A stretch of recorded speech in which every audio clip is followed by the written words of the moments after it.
मंगलाचरण करेंगे। ओम नमः सिद्धेभ्य जय श्री ओम नमः सिद्धेभ्य जय श्री ओम नमः सिद्धेभ्य। मंगलम भगवान वीरो मंगलम गौतमो गणी मंगलम कुंद कुंदाद्यो जैन धर्मोस्तु मंगलम। सर्व मंगल मांगल्यम सर्व कल्याण कारकम प्रधानम सर्वधर्माणां जैनम जयतो शासनम। जैनम जयतु शासनम जैनम जयतु शासनम। नमः समय साराय स्वानुभूत्या चकासते चित्स्वभावाय भावाय सर्वभावांतरच्छिदे। समय सार नाम का अनुपम ग्रंथ जिसके रचयिता हैं श्री कुंद कुंदाचार्य को पढ़ने का सौभाग्य हमें मिला है। और हम आत्मा के दर्शन ज्ञान चारित्र के बारे में पढ़ रहे हैं।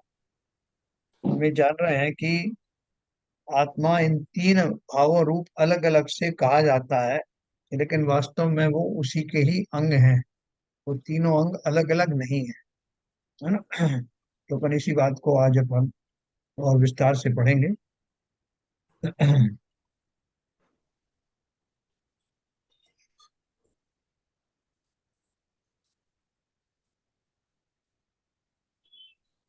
अपन ने ये कल पढ़ा था कि आत्मा के शुद्ध स्वभाव की साक्षात प्राप्ति अर्थात सर्वथा मोक्ष साध्य है।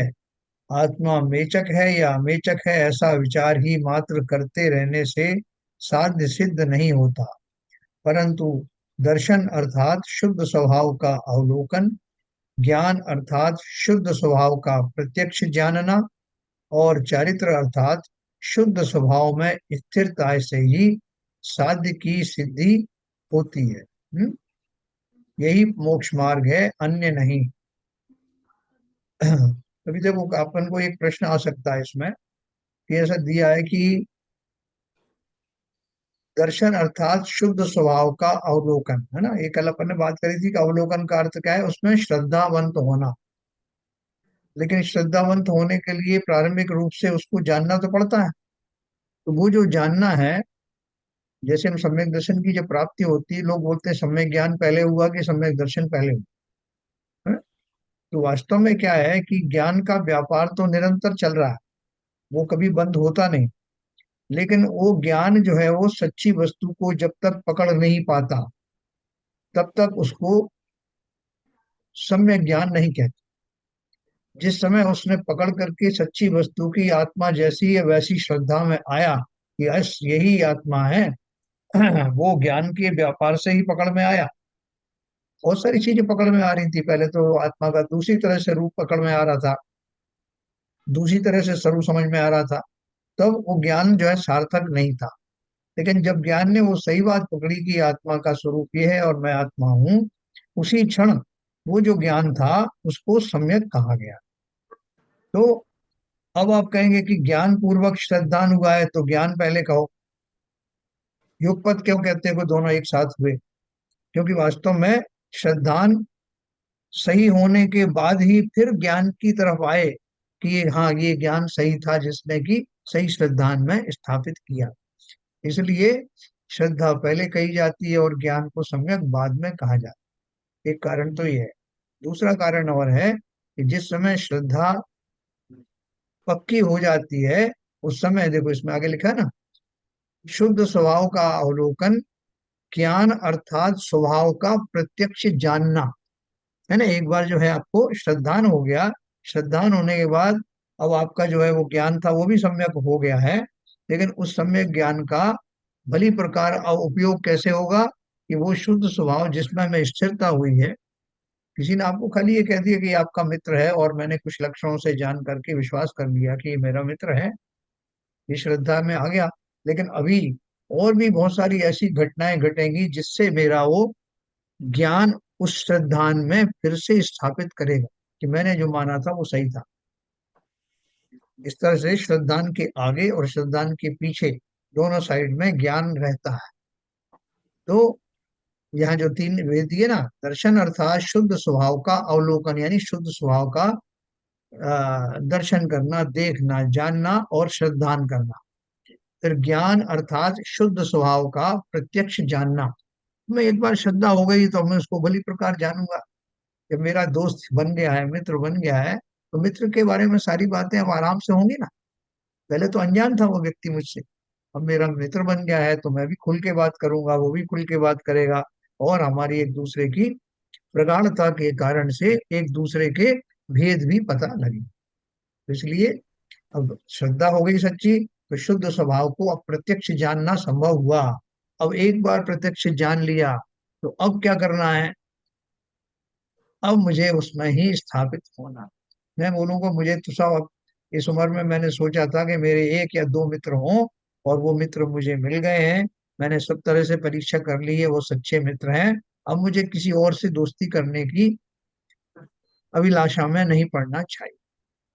काम खत्म हो गया, मैं इन्हीं में रहूंगा, इनसे मित्रता निभाऊंगा। उसी प्रकार से श्रद्धान के द्वारा नक्की किए गए आत्मा के स्वभाव को विशेष प्रकार से जान करके, और अब मैं उसके सब प्रकार से उसको जाना परखा, उसके गुणों को देखा, और अब उन गुणों के धारी उस आत्मा रूपी मित्र में समाहित हो जाना, उसी में चिंतन रहित चिंतनशील हो जाना, ये है मेरा चरित्र। है ना? चारित्र अर्थात शुद्ध स्वभाव में स्थिरता से ही साध्य की सिद्धि होती है। यही मोक्ष मार्ग है, अन्य नहीं। व्यवहारी जन पर्याय में भेद में समझते हैं, इसलिए ज्ञान दर्शन चारित्र के भेद से समझाया। ऐसा जरा कोई उदाहरण दे के समझाओ, कोई भेद पूर्वक समझाओ कि आत्मा के कौन कौन से गुण हैं। आपने तो बोल दिया अनंत गुण होते हैं, अनंत गुणों के धारी है आत्मा, तो जरा खुल के बताओ। तो उन्होंने मुख्य रूप से बता दिया कि ये तीन जो है मुख्य भेद समझो, कि ज्ञान दर्शन वाला आत्मा जो है वो दर्शन गुण वाला है, ज्ञान गुण वाला है, और चारित्र गुण वाला है। वो अलग अलग नहीं है, लेकिन सब एक है। अब इसी प्रयोजन को दो गाथाओं में दृष्टांत पूर्वक कहते हैं। इसकी जो गाथा है ये, जय नाम को भी पुरुषो रायाणम जानी ऊण सद हदी, तो तम अनुचरति पुण्यो अत्थत्योपयतेण, एवं ही जीव राया नादब्बो तह्य सद्द ही दब्बो, अनुचरि दब्बो या पुनो सोचेव दो मुख्य कामेण। ये दो गाथा लगातार है, 17-18, तो एक दूसरे से कनेक्टेड है। उसका हिंदी में दिया है। जो पुरुष कोई नृपति को भी जान कर श्रद्धा करे, फिर यत्न से धन अर्थ वो अनुचरण राजा का करे। जीव राज को यो जानना, फिर श्रद्धना इस रीत से उसका ही करना अनुचरण, फिर मोक्ष अर्थी यत्न से। तो वो क्या दिया इन्होंने?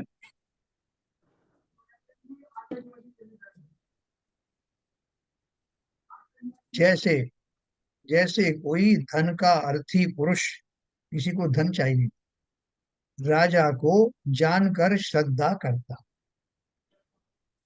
और फिर उसका प्रयत्न पूर्वक अनुचरण करता है, अर्थात उसकी सुंदर रीति से सेवा करता है। जीव रूपी राजा को इसी प्रकार जीव रूपी राजा को जानना चाहिए, और फिर इसी प्रकार उसका श्रद्धान करना चाहिए, और तत्पश्चात उसी का अनुचरण करना चाहिए, अर्थात अनुभव के द्वारा तन्मय हो जाना चाहिए।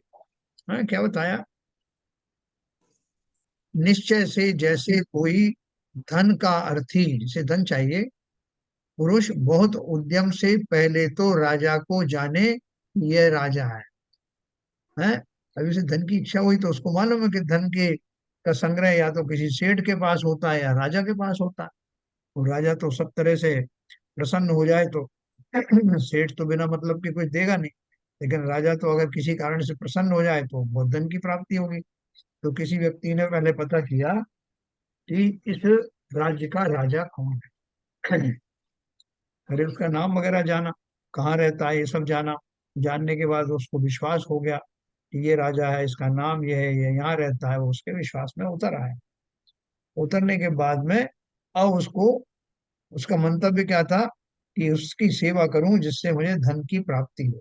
तो पहली स्टेज में तो ये पता किया कि राजा कौन है, क्योंकि अभिलाषा धन की प्राप्ति की। और फिर अब उसकी सेवा करने के लिए गया, जिससे कि उसको प्रसन्न कर सके। तो उसको इसकी सेवा करने से अवश्य धन की प्राप्ति होगी, है ना। एक श्रद्धान तो क्या किया, प्रारंभिक जानकारी लेने के बाद जो श्रद्धान किया कि ये राजा है, और राजा है और ये ही धन का की प्राप्ति करा सकता है, ये श्रद्धान में बैठ गया। तो अब श्रद्धान में बैठ गया तो अब अगला स्टेप क्या है कि उसकी सेवा करना, राजा की, और धन की प्राप्ति करना। यही तो लास्ट स्टेज है। तो इसी प्रकार मोक्षार्थी पुरुष को पहले तो आत्मा को जानना चाहिए कि भाई मैं कौन हूँ। क्यों जानना है मैं कौन हूँ? क्योंकि मुझे सुखी होना, जिसे सुखी होना उसका तो जानोगे ना। अब बोलोगे मुझे अपने बेटे को, किसी ने कहा अपने बेटे को इतनी जायदाद दे दो भाई, वो बेटा शुरू से ही चला गया विदेश में, और मैं भी कहीं भूल भाल गया कि मेरा बेटा कौन है और कहाँ रहता है। और जब मुझे उसे धन देने की बात आई तो सबसे पहले तो मैं जानूंगा कि मेरा बेटा कौन है, जैन श्रद्धान साहब में लाऊंगा। हाँ। ब्लॉक हो गए थे, आवाज नहीं आ रही? थोड़ी देर तक बिल्कुल ही स्टैंड स्टिल हो गए। अरे यार, ये कैसे हो? अभी जो लास्ट सेंटेंस बोला रिपीट कर दीजिए। हाँ, ऐसा कैसे हो जाता तो है? थोड़ा, तो पोजीशन आपकी चेंज होते ही कुछ चक्कर होता है हाँ। आगे पीछे होने से। ओके।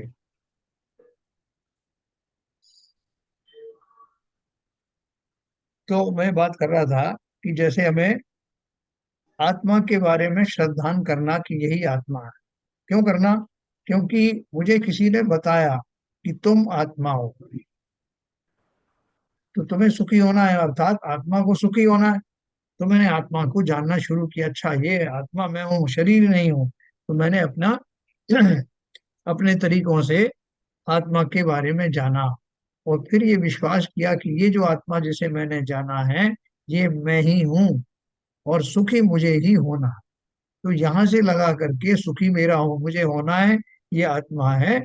और आत्मा के स्वरूप को, अभी प्रारंभिक भूमिका में तो इतना ही मुझे श्रद्धान हुआ कि मैं आत्मा हूँ, शरीर नहीं हूँ। और आत्मा सुखी होगी तो मैं सुखी हुआ, क्योंकि मैं ही आत्मा हूँ, इतना मुझे ज्ञात हुआ। उसके बाद विशेष रूप से मैं आत्मा को जान, एक तो पक्का हो गया कि अब मैंने वेद विज्ञान किया, तो वेद विज्ञान से ये जान लिया कि मैं आत्मा अन्य समस्त द्रव्यों से अलग हूँ, भिन्न हूँ, शरीर आदि का मेरा स्वरूप नहीं है। ये मेरा नक्की हो गया। लेकिन अभी आत्मा के बारे में विशेष नहीं जाना कि मैं आत्मा हूँ तो मेरे अंदर क्या खूबियां हैं, मैं किन चीजों से प्रसन्न रहता हूँ, वर्तमान में मेरी स्थिति क्या है, मैं अभी तक सुखी क्यों नहीं हुआ, मैं भोगादि से प्रसन्न रहता हूँ या किसी और चीज से खुश रहता हूँ। ये सब मैंने अभी डिटेल में जानना शुरू किया। तो वो जो डिटेल में जाना, श्रद्धा पूर्वक जाना, वो सम्यक ज्ञान का विशेष भाग है, उसका विशेष प्रयास है, जिसके द्वारा मैं डिटेल में आत्मा को जानता हूँ। श्रद्धा एक बार ये तो श्रद्धा हो गई कि मैं समस्त पर द्रव्यों से भिन्न हूँ, और सम्यक ज्ञान के द्वारा विशेष रूप से अपना स्वरूप जाना। जानने के बाद अब मुझे ये भी पता लगा कि अगर मुझे सुखी रहना है तो अपने स्वरूप में, अपने स्वभाव में मग्न रहना, संपूर्ण उपयोग को इसी में लगा देना है, और लगाए ही रहना है, बनाए ही रखना है। ये मैंने जाना, जैसे ही जान लिया, और सुखी तो मुझे होना ही था, इसलिए मैंने भली प्रकार उस जाने हुए अपने स्वभाव या स्वरूप में अपने आप को स्थापित कर लिया, और इसी का नाम सम्यक चारित्र है। बहुत सिंपल बात है, मैं राजा का जैसे उदाहरण दिया उसी तरह से। और फिर इसी प्रकार मोक्षार्थी पुरुष को पहले तो आत्मा को जानना चाहिए, और फिर उसी का श्रद्धान करना चाहिए, कि यही आत्मा है, इसका आचरण करने से अवश्य कर्मों से छूटा जा सकेगा। अभी आवाज आ रही? या। और फिर और फिर उसी का अनुचरण करना चाहिए, अनुभव के द्वारा उसमें लीन होना चाहिए, क्योंकि साध्य जो निष्कर्म अवस्था रूप अभेद शुद्ध स्वरूप, उसकी सिद्धि की इसी प्रकार उत्पत्ति है, अन्यथा अनुपत्ति है। अर्थात इसी प्रकार से साध्य की सिद्धि होती है, अन्य प्रकार से नहीं होती। देखो, मोक्ष के मार्ग अलग अलग नहीं है कि आपके लिए कोई दूसरा रास्ता है, मेरे लिए तीसरा रास्ता है, किसी और के लिए कोई और रास्ता है। सबके लिए, जिन्हें भी मोक्ष जाना है, एकमात्र यही रहा है। हाँ, क्या रहा है? कि मुझे सबसे पहले तो अन्य द्रव्यों से मैं भिन्न हूं, ऐसा विश्वास होना चाहिए। दूसरा विश्वास ये होना चाहिए कि भिन्न तो मैं हो गया, लेकिन वो भिन्नता पूर्वक ज्ञात होने के बाद मेरा स्वरूप है कैसा? एक तो भिन्न तो हो गया, बाकी सब अलग हूँ, ठीक हूँ, अलग हूँ। तो अलग हूं तो मेरे लक्षण कौन से हैं जिनसे मैंने अपने आप को अलग मान लिया? वो लक्षण से कंपेयर करना अच्छे से, किसी के कहने मात्र से नहीं। और जब वो लक्षण मुझे पक्की तौर पर मेरे विश्वास में आ जाते हैं, श्रद्धान में आ जाते हैं, तो ऐसी लक्षण का धारी मैं आत्मद्रव्य हूं, इसके सिवाय अन्य किसी का चिंतन मुझे सुखी नहीं कर सकता। और मुझे करना कुछ भी नहीं है, मात्र अपने चिंतन में, अपने उपयोग में सब ओर से यही मैं हूं, ऐसा विश्वास जागृत करना और उसी विश्वास में रमे रहना, यही उत्तम चारित्र है, निश्चय चारित्र। मुश्किल कुछ भी नहीं है। लेकिन हमने एक तो संसारी जो वस्तुएं हैं, उनके विमोह में पड़ करके अपने स्वरूप को अलग है करके ऐसा जानने का प्रयत्न किया ही नहीं। छोटे मोटे जो दुख आए, उसका कारण मैंने नहीं समझा कि मैंने अपने स्वरूप को गलत समझा है, इसलिए मैं दुखी हूँ। जैसे कल मैंने आपको शेर के बारे में बताया था कि उसने शेर ने सोचा कि सारे ही जंगल की घास फूस, जितनी भी वनस्पति है, सब पर मेरा अधिकार है, तो मैं प्रेम से उसको खाऊंगा और किसी को हाथ भी नहीं लगाने दूं। इसी कारण उसको बाकी लोगों से द्वेष हो गया, अपने अनुचरों से राग हो गया। और लेकिन जब वो उसको भोजन के रूप में खाने गया तो खा नहीं पाया, है ना? मेरी भी गलती ये है कि मैं ये तो देखता हूँ कि ये शरीर इतने पंचेंद्रिय के विषय हैं, ये मैं भोगे जा भोगूंगा, मैं सुखी हो जाऊंगा, लेकिन मैं सुखी हो नहीं रहा। तो मुझे ये सवाल अभी तक समझ में आया नहीं कि मैं सुखी क्यों नहीं हो रहा। संसार में सभी जीव मेरी तरह सुखी ही हैं, मैं सुखी क्यों मानता हूं उनको? तो मैं देखता हूँ कि जैसे मैं मजे ले ले करके भोजन करता हूँ, जैसे मैं अपने शरीर की सुरक्षा करता हूँ, वैसे और लोग भी करते पाए जाते हैं। तो या तो मैं पागल हूँ या हम सब पागल हैं। इसमें गलत कुछ मुझे नजर ही नहीं आता।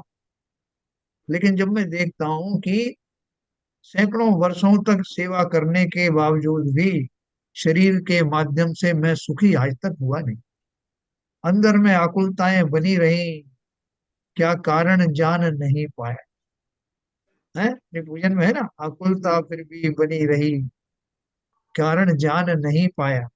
तो ये कारण, हमने कभी इसके ऊपर विचार भी नहीं किया।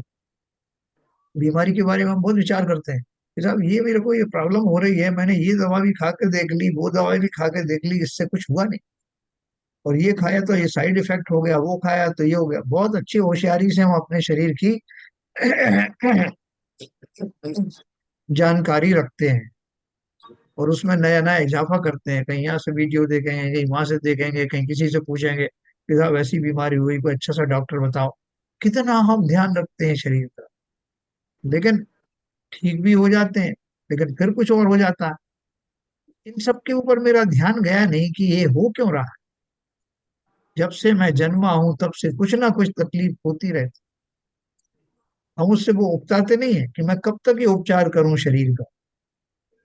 कभी भोजन करने का बोला जाता है कि भोजन नहीं करूंगा तो मर जाऊंगा, कभी बोलते हैं कि मैं अगर श्वास नहीं लूंगा तो मर जाऊंगा, कभी बोले पानी ढंग से नहीं पीऊंगा तो मर जाऊंगा। ये नहीं खाया तो ये हो जाएगा। कितना कॉम्प्लेक्स मेरा जो जीवन है, उस जीवन को जीने मात्र के लिए मुझे कितने पापड़ बेलने पड़ते, लेकिन मैं उससे घबराता नहीं। उस प्रपंच में निरंतर उतरता ही चला जाता हूँ, उन आडंबरों से घबराता नहीं। इसके विपरीत आपको कोई कह दे कि भाई साहब ऐसा करो, आपके 2-3 बार जो है, एक बार मंदिर जाया करो सवेरे, फिर उसके बाद आप थोड़ा सा प्रतिक्रमण आदि किया करो, सामायिक किया करो, फिर थोड़ा सा स्वाध्याय किया करो, फिर शाम को फिर मंदिर चले जाएगा। बोले साहब देखो, अपने से ये जितनी झंझटें नहीं होती, एक बार बता दो अपन उतना कर क्या जाएंगे, बार बार आप यहाँ वहां जाओ, अपना और भी तो काम है। मैंने शरीर के कामों को इतनी प्राथमिकता दी है कि पूरी जीवन उसको ढोने में चला जाता। मैं जान भी नहीं पाया कि मुझे इतनी सब क्यों करना पड़ता है। तो जब मैं गहराई से ज्ञानी सो समझते हैं कि शरीर की सेवा करने से आज तक मैं निराकुल हुआ नहीं, बल्कि ये सेवा करना अब स्वयं में अपने आप में ही ये आकुलता का विशेष कारण है। ऐसा एक भी दिन नहीं आया जब मैंने कुछ नहीं किया और मैं निराकुल बना रहा। कभी भोजन करने की आकुलता, कभी दवा लेने की आवश्यकता, कभी अपने प्रियजनों को खुश रखने की आवश्यकता, कभी व्हाट्सएप देखने की आवश्यकता। इन सारी उलझनों में कितना फंसा हूं। प्रतिदिन कितने कितने घंटे मेरे सेवा में जाते हैं, शरीर आदि की सेवा, लेकिन फिर भी मैं कितना वीर वीर बहादुर हूं कि घबराया नहीं, ना मैं उससे बोर हूं। कभी मैंने नहीं कहा। दवाइयां जरूर मैं अगर बहुत खाता हूं तो कई बार मन में आता है कि यार ये दवाइयों से पीछा कब छूटे, लेकिन फिर भी खाए चला जा रहा हूं। लेकिन ऐसा कभी नहीं आया कि मुझे ऐसा सूझा हो कि मैं अपने सुखी होने का, निराकुल होने का कोई उपाय खोजूं। आज तक नहीं हुआ, अनादिकाल हो गए, इसलिए अभी तक खोज नहीं पाए। है ना, आज वो मोदी जी कह रहे थे ना कि उन्होंने उनका वो प्राण प्रतिष्ठा की, तो उन्होंने उनसे क्षमा मांगी कि बहन हम लोगों ने बहुत त्याग तपस्याएं तो की, लेकिन शायद कोई ना कोई भूल अवश्य रह गई, जिसके कारण हम अपने प्रयास में सफल नहीं हुए आज तक। ऐसा हमें कभी स्वीकारोक्ति हुई क्या कि मैंने नियम संयम भी पाले, लेकिन भली प्रकार उनका स्वरूप जानकर पालन नहीं किया। अपना ही स्वरूप नहीं जाना, तो वो व्रत नियम का, संयम का स्वरूप तो मैं क्या जानूं। ऐसा जिन ज्ञानियों को ऐसा लगा कि मैं पहले अपना स्वरूप जानूं और ये जानूं कि मैं इतने काल से निराकुल क्यों नहीं हुआ, तो बात समझ में आने लगेगी। तो वही वो ज्ञानी करते हैं। सबसे पहले ये श्रद्धान करते हैं कि जिसे सुखी होना है, पहली बात तो ये कि मैं सुखी नहीं हूँ। ये सभी से पूछोगे आप तो वो यही कहेंगे, गहराई से जाएंगे तो कहेंगे साहब सुख तो आज तक हुआ नहीं, कुछ ना कुछ चलता ही रहा। फिर उनसे दूसरा क्वेश्चन पूछो कि सुखी किसे होना है, तो अपने छाती पे हाथ रख के बोलेंगे मुझे होना है। तो मुझे का अर्थ ही नहीं पता सुखी किसे होना। इस शरीर को सुखी होना है तो तुम कितने ही जन्म निकाल दो, शरीर को सुखी तो कर नहीं सकते, क्योंकि शरीर तो परद्रव्य है और जड़ है। उसको क्या पता सुख किसे कहते हैं। जिसे सुख की का अनुभव होता है, सुख दुख का अनुभव होता है, वह तो मैं ही हूँ। और मैं का स्वरूप जान करके हमें बहुत ताज्जुब होता कि ये मैं हूँ जिसे किसी मदद की, किसी सहायता की आवश्यकता ही नहीं, जिसे किसी दवा की आवश्यकता नहीं, जिसे भोजन आदि की भी आवश्यकता नहीं। ऐसा निराकुल स्वभावधारी जीव मैं स्वयं ही हूँ। ऐसा जानने के बाद कितनी प्रसन्नता होगी कि आज से सारी दवाइयां बंद। अर्थात आत्मा को अगर मुझे सुखी करना है तो बाह्य किसी भी द्रव्य की आवश्यकता नहीं। मैं सदा काल से ही सुखी हूँ। मेरी गलतफहमी के कारण, क्योंकि शरीर को मैंने अपना स्वरूप माना था, आत्मा की अपनी परवाह की ही नहीं। ये थोड़ी सी गहराई से जाने पर ये वस्तु, ये बात समझ में आती। लेकिन हमारे पास फुर्सत नहीं है ना। वो एक किसी ने कहा, वो लिखी है उर्दू में, एक कविता लिखी है कि साहब क्या करता मैं लोगों के पास जाता, लेकिन इसका वक्त मिला ही नहीं। कोई अच्छी चीज लिखता उसका भी वक्त मिला नहीं। बोले कभी मैं बीमार हो जाता हूँ तो ठीक करने का वक्त नहीं, मंदिर मस्जिद जाने का वक्त नहीं, तो वक्त गया कहाँ। ना, हम रोज हिसाब लगाएं अपना कि कितना समय मेरा इस शरीर की तीमारदारी में चला जाता है, जो मेरा कुछ भी नहीं, जो मैं नहीं, उसकी उसमें चला जाता। तो आप कहेंगे साहब ऐसा थोड़ी है, शरीर है तो शरीर की भी तो केयर करनी पड़ेगी ना। शरीर भले ही पड़ोसी हो, लेकिन मैं उसमें रह रहा हूँ, इसलिए मुझे उसकी केयर तो करनी पड़ेगी। तो कितनी केयर करो। एक पड़ोसी की केयर और अपनी स्वयं की केयर में फर्क है। तो उतना समझ करके अपने शरीर को पड़ोसी की भांति व्यवहार करना शुरू करो, तो हमारा जो कर्तव्य परायणता है, पर्याय संबंधी, वो भी निबटती रहेगी। और मैं स्वयं का उद्धार करने के भी नित नए बीड़ा उठाता रहूं। इसको भली प्रकार से समझना। पूरा जीवन निकल गया, कितने निकल गए, और फिर ये भी निकल जाएगा, है ना। तो फिर उन्होंने क्या कहा कि हमने आत्मा का स्वरूप अच्छे से जान लिया, ये जान लिया कि मैं ही आत्मा हूँ। अब मुझे अपनी आत्मा को निराकुल बनाना है। सबसे बड़ी आकुलता तो मेरी ये शरीर संबंधी ही थी। शरीर की केयर करने में मैं आत्मा को आकुल व्याकुल करता रहता था, इनडायरेक्टली, अनजाने में ही मैं अपने आप को आकुल व्याकुल करता रहता। इसलिए बोला, मोक्षार्थी पुरुष को पहले तो आत्मा को जानना चाहिए, और फिर उसी का श्रद्धान करना चाहिए कि यही आत्मा है। इसका आचरण करने से अवश्य कर्मों से छूटा जा सकेगा, और फिर उसी का अनुचरण करना चाहिए। अनुभव के द्वारा उसमें लीन होना चाहिए, क्योंकि साध्य जो निष्कर्म अवस्था रूप अभेद शुद्ध स्वरूप, उसकी सिद्धि की इसी प्रकार उपपत्ति है, अन्यथा अनुपत्ति है। अर्थात इसी प्रकार से साध्य की सिद्धि होती है, अन्य किसी प्रकार से नहीं होती। हाँ, तो बिल्कुल क्लियर है, कितना सिंपल बात है, लेकिन हमको समझ में नहीं आए।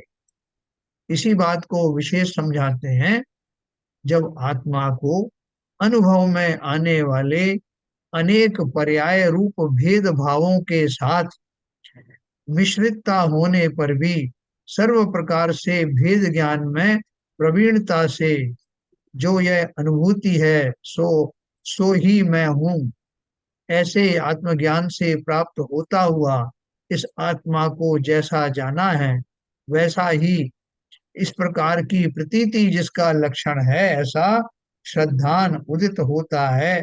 तब समस्त अन्य भावों का भेद होने से, निशंक स्थिर होने में समर्थ होने से, आत्मा का आचरण उदय होता हुआ आत्मा को साधता है।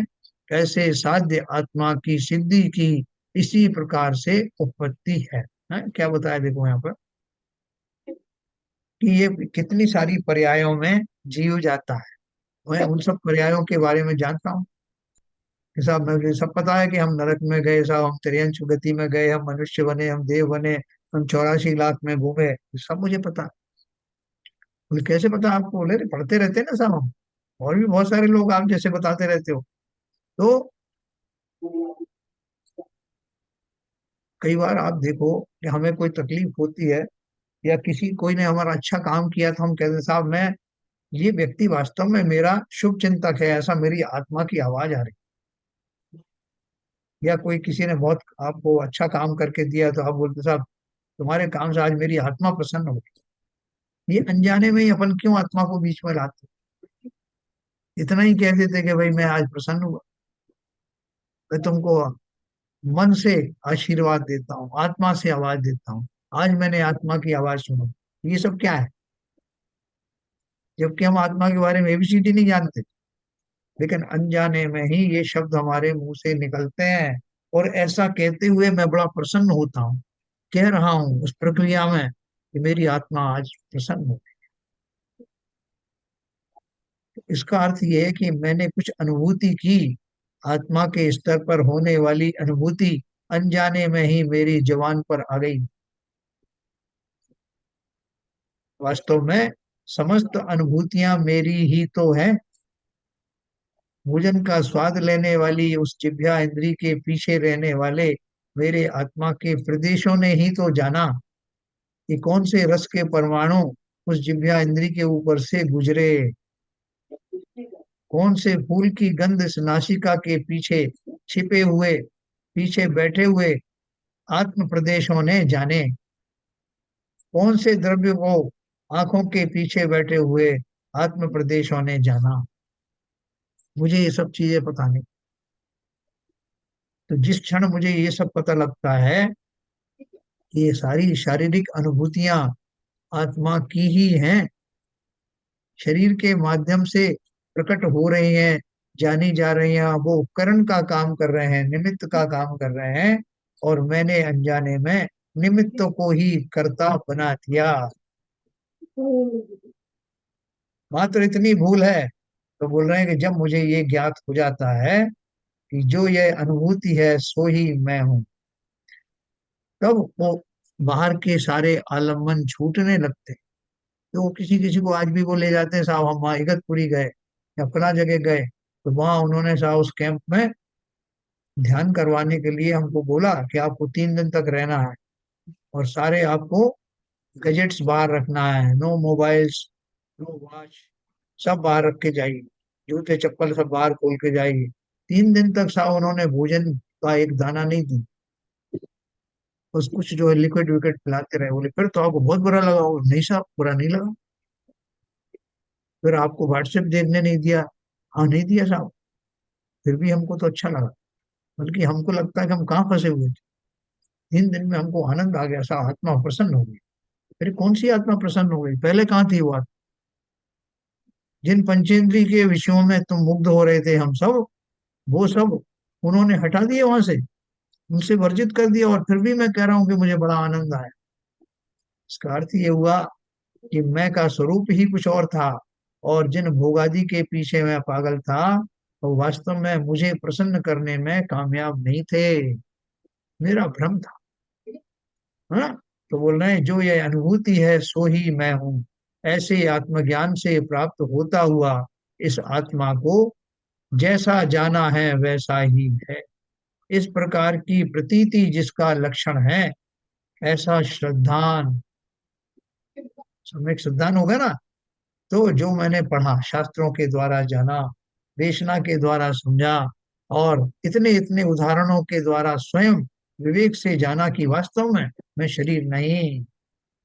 अगर शरीर होता तो शरीर के अंत होने के साथ साथ साथ मैं भी मर जाता, लेकिन मैं आज तक मरा नहीं।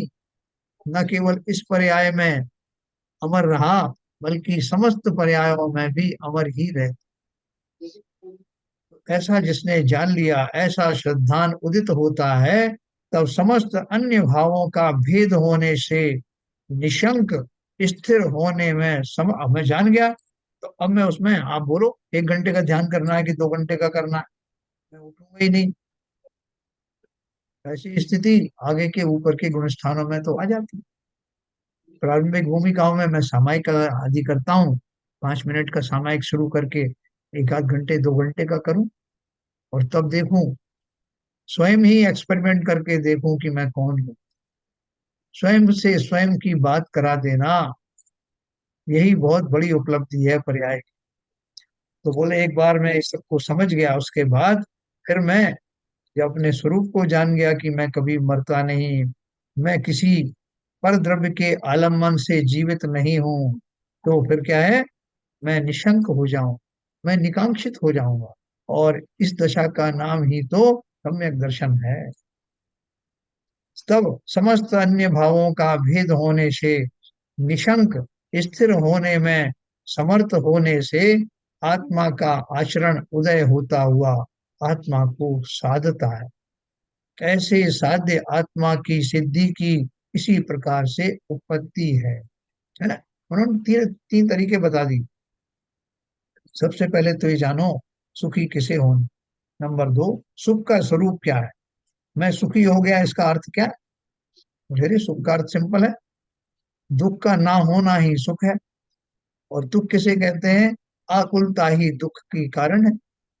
समस्त प्रकार की, आप सब्जी लेने जाते हो ना, फल लेने जाते हो, तो वो अनपढ़ आदमी कहता है, अरे अंकल आप टेंशन मत लो, आप बिल्कुल टेंशन मत लो, ये सब बढ़िया चीज। वो भी जानता है कि टेंशन लेने से आदमी दुखी होता है। टेंशन यानी किसी चीज की चिंता करना कि सामान अच्छा है कि नहीं, महंगा है सस्ता है। हम तो निरंतर टेंशन लेते रहते हैं। इसलिए हम कहाँ सम्यक दृष्टि बन सकते हैं? सम्यक दृष्टि तो बने जिसने अपने स्वभाव में आदत डाल ली हो कि संसार में कुछ भी बुरा नहीं, कुछ भी गलत नहीं, सब सम्यक है। खाली मेरी मान्यता में उन सब से मेरा जो अटैचमेंट या द्वेष है, वही मेरे राग द्वेष का कारण, मेरी आकुलता का कारण बनता है। और आकुलता ही दुख है, और दुख का अभाव होना ही सुख कहलाता है। ऐसे साध्य आत्मा की सिद्धि की इस प्रकार से उत्पत्ति है। बिल्कुल इतना शॉर्ट में बताया उन्होंने कि मैं सुखी कैसे हूं। परंतु जब ऐसा अनुभूति स्वरूप भगवान आत्मा आवाल गोपाल सबके अनुभव में सदा स्वयं ही आने पर भी अनादि वंश बंद के वश पर द्रव्यों के साथ एकत्व के निश्चय से मूढ़ अज्ञानी जन को जो यह अनुभूति है वही मैं हूं, ऐसा आत्मज्ञान उदित नहीं होता। हमें कहाँ हुआ अभी कि ये जो अनुभव में आ रहा है कि मैं ऐसा हूं, मैं वैसा हूं, यह वस्तु अच्छी है बुरी है, कौन अनुभव कर रहा है? बोले ज्ञान अनुभव कर रहा है। ज्ञान किसका? ज्ञान किसके पास रहता है? किसका गुण है ज्ञान? आत्मा का ही गुण है, मेरा ही गुण है। इसका अर्थ ये है कि ये सब कुछ जो मैं नक्की कर रहा हूँ, ये अच्छा है ये बुरा है, इसने अच्छा कह दिया उसने बुरा कह दिया, ये जानने वाला मैं ही तो हूँ। सोच के देखो, ये जड़ शरीर तो जान नहीं सकता, मैं ही जानता हूँ। तो बोले मैं ही जानता हूँ तो मैं सच्ची बात क्यों नहीं जानता हूँ? मुझे बाद में मालूम पड़ता कि मैंने ऐसा गलत सोचा था, वो ऐसा नहीं था, मुझे ऐसा नहीं करना चाहिए था। तो वहां भी मैं हूँ, यहाँ भी मैं हूँ। मेरी जो दशा है, जिस दशा में मैं सम्यक प्रकार से विचार नहीं कर पाता, वो मेरी वर्तमान दशा है। लेकिन एक दिन ऐसा आएगा कि मेरे विचार विमर्श न केवल सम्यक होगा, बल्कि सम्यक पूर्वक, सम्यक श्रद्धान मेरा जो बना, उस पूर्वक जब मैं अपना चिंतन करूंगा तो वहां से हटने का मन नहीं करेगा। यही तो मैं हूँ, ये निराकुल दशा का धारी, जिसका पर से कोई संबंध नहीं। मैं ज्ञानानंद स्वभावी हूं, मैं ज्ञानानंद स्वभाव। ऐसा जब मुझे विश्वास में आ जाएगा, तब जगत के समस्त पदार्थ मेरे राग या द्वेष का निमित्त नहीं बनेंगे। है, और ये आत्मा किसको अवेलेबल है? अरे आबाल सभी गोपाल सुलभ सबको चिन्मय अभिराम। हमारे जुगल जी ने लिखी है सिद्धों की पूजा। हाँ, जो अपनी इस किताब में जो नई अपन ने बनाई उसमें दी है सिद्धों की दो पूजन में से एक पूजन ये भी कोई पढ़ना। बहुत मार्मिक है वो। उसके शब्द थोड़े कठिन है, लेकिन उसमें एक शब्द ये भी आया, अरे आबाल सभी गोपाल सुलभ सबको चिन्मय अभिराम। तो कल आप पढ़ के देखना उसमें कितने शब्द भरे हुए हैं। अब जब तो हम ये समय सार रूपी ग्रंथ पढ़ रहे हैं, तब आपको उसके शब्द बहुत सरल लगेंगे। तो भगवान आत्मा आवाल गोपाल सबके अनुभव में सदा स्वयं ही आने पर भी अनादि बंध के वश पर, यानी परद्रव्यों के साथ एकत्व के निश्चय से। परद्रव्य कौन से हैं?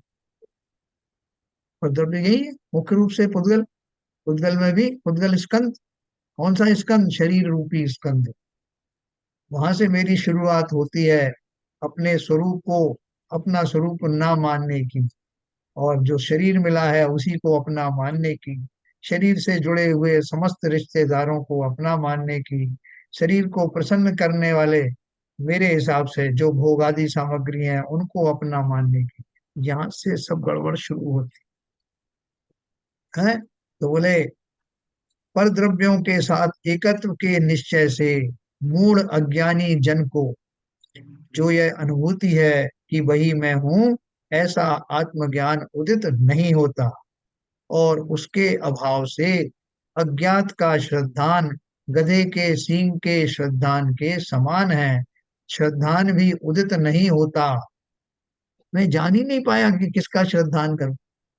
जब स्वरूप ही समझ में नहीं आया तो बोले जो है ही नहीं उसका मैं श्रद्धान कैसे करूं। हमसे कोई कहते हैं भाई साहब आत्मा में खो जाओ, आत्मा का चिंतन करो, उसी में खो जाओ, यही मैं हूँ। अरे काहे की आत्मा, मुझे तो पता ही नहीं कहाँ है आत्मा, कैसी आत्मा, उसका स्वरूप मेरी समझ में आया नहीं। और आप बोल रहे हो बस वो स्वरूप के चिंतन में बैठ जाओ। तो ये जो चीज है ही नहीं, बोला ना अज्ञात का श्रद्धान गधे के सींग के श्रद्धान के समान, मेरे लिए वो अज्ञात है आत्मा। तो पहले तो मैं आत्मा का स्वरूप समझू।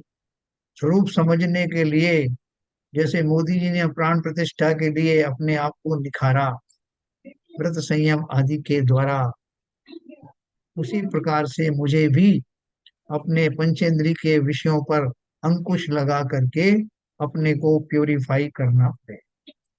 तब मुझे वो वाणी समझ में आएगी, आत्मा का जो स्वरूप बताया जा रहा है वो समझ में आएगा किंचित। और आगे जा करके फिर उस पर श्रद्धान होगा, जिसे मैं सम्यक दर्शन कहता हूँ। और वही कालांतर में सम्यक चारित्र की ओर ले जाने वाला है। ये प्रक्रिया है। श्रद्धान भी उदित नहीं होता।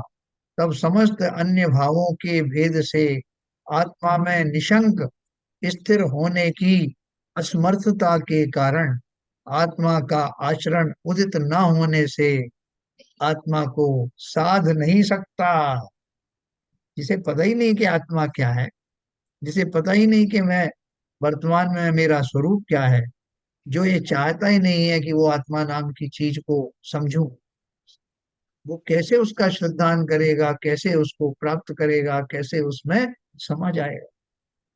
इस प्रकार साध्य आत्मा की सिद्धि की अन्यथा अनुपत्ति है, अर्थात और किसी प्रकार से आत्मा को प्राप्त नहीं किया जा सकता, है ना। भावार्थ में फिर से उन्होंने वही बात बताई है। साध्य आत्मा की सिद्धि दर्शन ज्ञान चारित्र से ही है, अन्य प्रकार से नहीं। क्योंकि पहले तो आत्मा को जाने कि यह जो जानने वाला अनुभव में आता है सो मैं ही हूँ। इसके बाद उसकी प्रतीति रूप श्रद्धान होता है ना। जो श्रद्धान करने से पहले जो प्रारंभिक सोच विचार चिंतन होता है, उस चिंतन के द्वारा स्वा का श्रद्धान करना अभी अपन सब करते हैं ना। लेकिन विशेष रूप से करने के लिए हमारे जो चरणान योग के ग्रंथ है उनमें बताया ना कि मैं सामायिक करूं, मैं आलोचना आदि पढ़ूं, मैं प्रतिक्रमण करूं, इसके द्वारा अपने आप को प्योरीफाई करूं। और प्योरीफाई करने के बाद तब मेरा श्रद्धान थोड़ा सा इस दिशा में संभलेगा।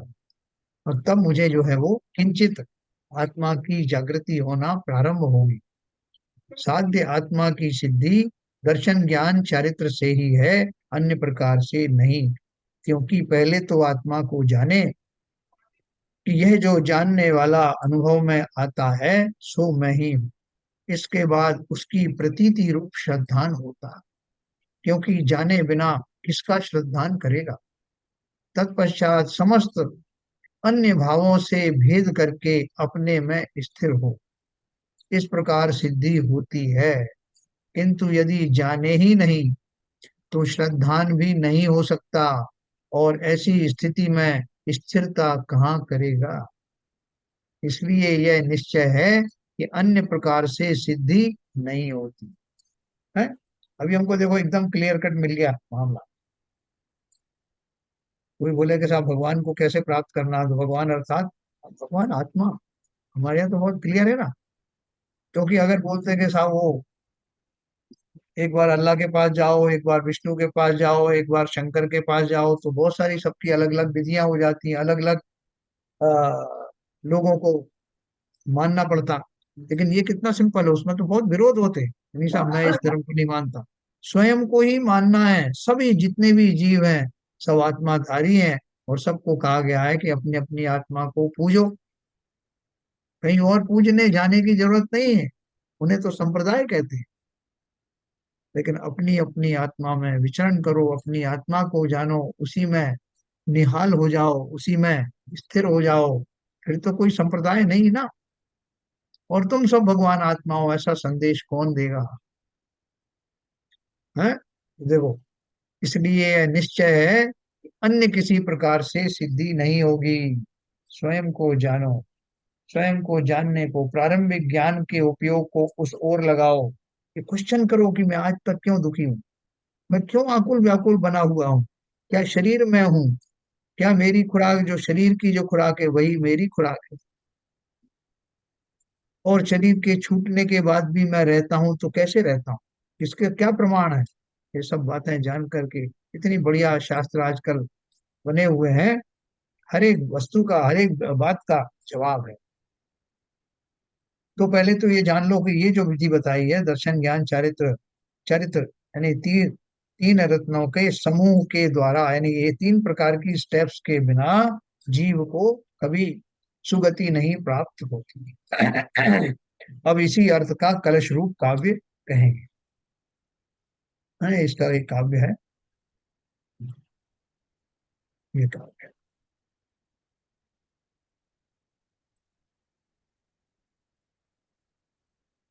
कथमपि समुपात्त त्रित्वमप्येकताया अपतितमिदमात्मा ज्योति रुद्गच्छत रुद्दक्षम सतत मनुभावा मोह अनंत चैतन्य चिन्हम न खलु यस्मादन्यथा साध्य सिद्धि। इसका अर्थ बताया मैंने। आचार्य कहते हैं कि अनंत चैतन्य जिसका चिन्ह है, ऐसी इस आत्म ज्योति का हम निरंतर अनुभव करते हैं, क्योंकि अन्यथा साध्य सिद्धि न खलु, उसके अनुभव के बिना अन्य प्रकार से साध्य आत्मा की सिद्धि नहीं होती। यह आत्म ज्योति ऐसी है कि जिसने किसी प्रकार से त्रित्व, यानी तीन तत्व है ना, ये हमें दर्शन ज्ञान चारित्र अंगीकार किया है, तथापि जो एकत्व से च्युत नहीं हुई। भले हम तीन भेद से समझाते हैं, लेकिन वो तीनों भेद एक ही अंदर आत्मा में ही समाहित है। जो एकत्व से च्युत नहीं हुई और जो निर्मलता से उदय को प्राप्त हो रही है, हाँ? आचार्य कहते हैं कि जिसे किसी प्रकार पर्याय दृष्टि से त्रित्व प्राप्त है, तथापि शुद्ध द्रव्य दृष्टि से जो एकत्व से रहित नहीं हुई, तथा जो अनंत चैतन्य स्वरूप निर्मल उदय को प्राप्त हो रही है, ऐसी आत्म ज्योति का हम निरंतर अनुभव करते हैं। यह कहने का आशय यह भी जानना चाहिए कि जो सम्यक दृष्टि पुरुष हैं, वे जैसा हम अनुभव करते हैं वैसा ही अनुभव करें। ठीक है सर। ये हमने, ये 20वें नंबर का जो इसका कलश टीका थी, कलश के बारे में पढ़ा। तो बहुत सिंपल बात थी आज की, इसमें कोई विशेष बात नहीं थी। तो किसी को कुछ विशेष इसमें समझ में आया हो तो बताएं। कौन बताएगा? आज तो लोग भी कम हैं। आरपी जैन साहब, आज हमने क्या विशेष बात पढ़ी, कोई नई चीज थी क्या?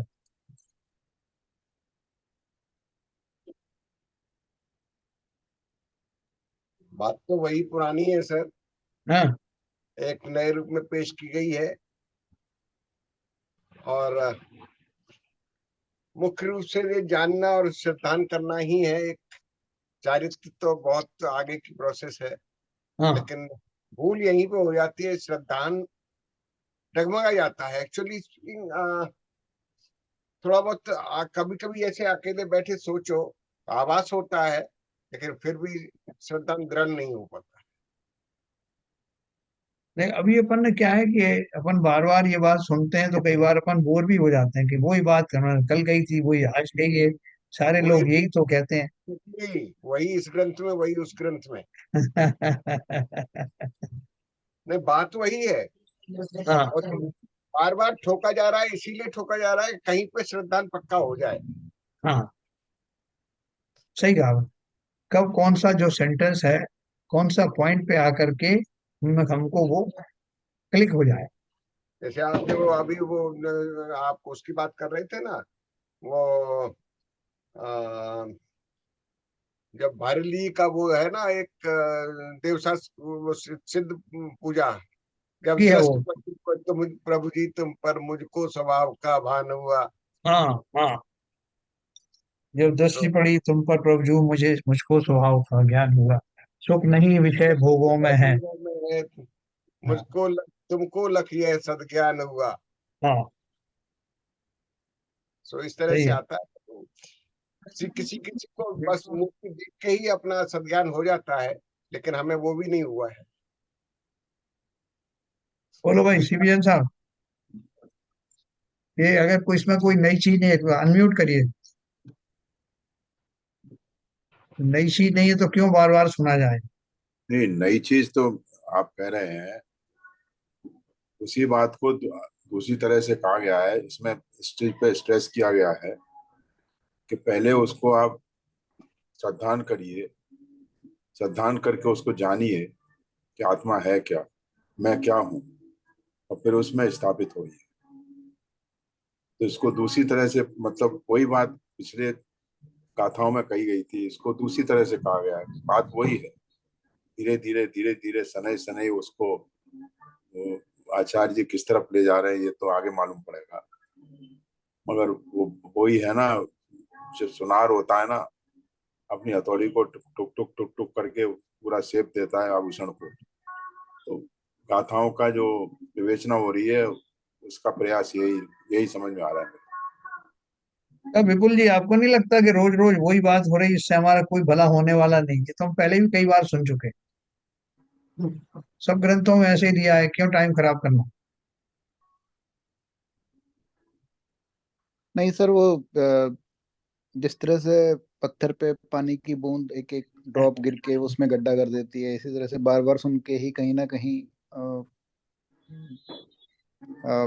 इफेक्ट आएगा, क्योंकि बहुत पुराने संस्कार हैं। वो धीरे से जाएंगे नहीं, थोड़ा थोड़ा सुनेंगे, दूसरे एंगल, हर एंगल से सुनेंगे, हर पर्सपेक्टिव से समझेंगे बात को, तो ही कहीं ना कहीं बैक ऑफ द माइंड में बैठेगा और हमारा हमारा चरित्र में थोड़ा थोड़ा दिखाई हाँ देगा। तो इसलिए बार बार सुनना तो बहुत जरूरी है, डिफरेंट डिफरेंट पर्सपेक्टिव से सुनना बहुत जरूरी है।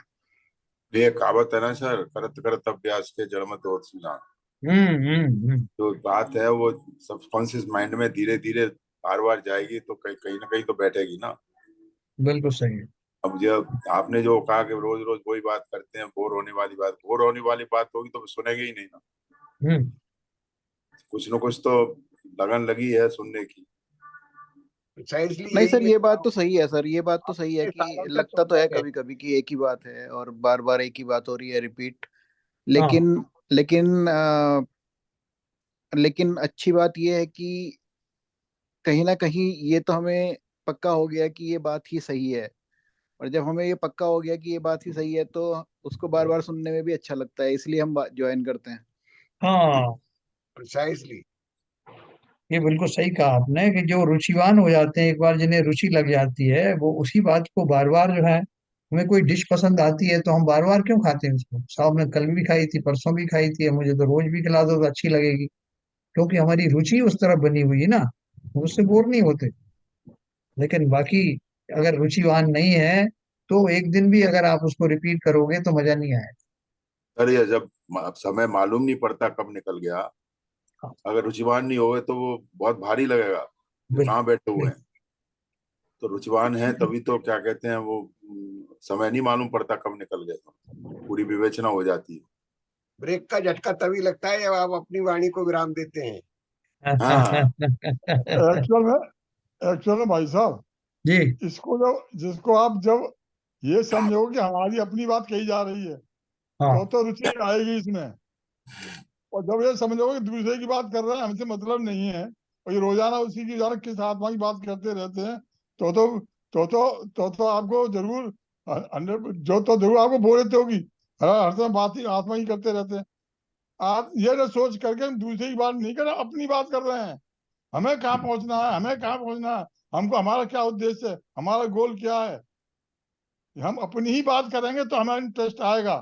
हम जब इसको दूसरे की बात समझेंगे तो हमें इंटरेस्ट नहीं आएगा, मैं जहां तक समझता हूँ। बिल्कुल सही बात।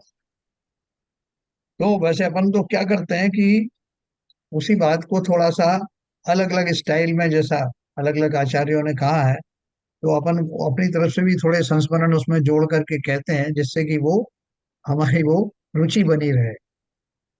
लेकिन बात वही है, उसको कैसे भी करके हमको उसी बात को समझना है। हमको कभी हमें कोई रोग हो जाता है, वो इतनी बड़ी दवा हम रोज खा रहे हैं। जैसे हम कल भी ये खाई थी, तीनों टाइम खाई थी, अब रोज रोज कब तक खाएं? लेकिन रुचि किस लिए बनी हुई है, भूलते नहीं है, क्योंकि मैं उस शरीर से बहुत प्रेम करता हूँ, और उसको ठीक रखने के लिए वो कड़वी औषधि ही क्यों ना हो, मैं रोज रोज उसे खाता हूँ। तो वहां तो एक तरह से अरुचि भी है, लेकिन रुचि ये है कि ये मेरी शरीर के लिए फायदेमंद है। उसी प्रकार से भले ही मुझे ये अनादि काल से पंचेंद्री के विषयों में मेरी ज्यादा रुचि होने के कारण इस ओर रुचि जाती नहीं, लेकिन ये मैं जान गया हूँ किंचित शास्त्रों के अध्ययन से कि इससे मेरा गुजारा होने वाला नहीं। पंचेंद्री के विषय तो आते जाते रहते हैं, लेकिन उनके माध्यम से मैं जो कुछ बंद कर लेता हूँ, उनसे मेरी आकुलताओं की निरंतरता बनी रहे। मुझे निराकुल होना है हर तरह से। तो निराकुल होने का जो उपाय है, हमें बहुत रुचि पूर्वक ही सुनना। चलिए साहब, कल अपन फिर इसको नई जो है इसकी गाथाएं लेंगे, और उसमें जो जो उन्होंने उदाहरण दिए, जैसे आज राजा का उदाहरण आया था कि राजा को खुश करने के लिए जो पहले उसका श्रद्धान करना, और श्रद्धान करके जानना कि पहले राजा का श्रद्धान, फिर राजा क्या करने वाला है इसका श्रद्धान, फिर उससे क्या प्राप्त होगा इसका श्रद्धान, और फिर विधि पूर्वक उसमें लग जाना जिससे कि वो प्राप्ति हो। ठीक है, कल अपन दूसरी उदाहरण पढ़ेंगे। समय हो गया। संजय प्रकाश जी।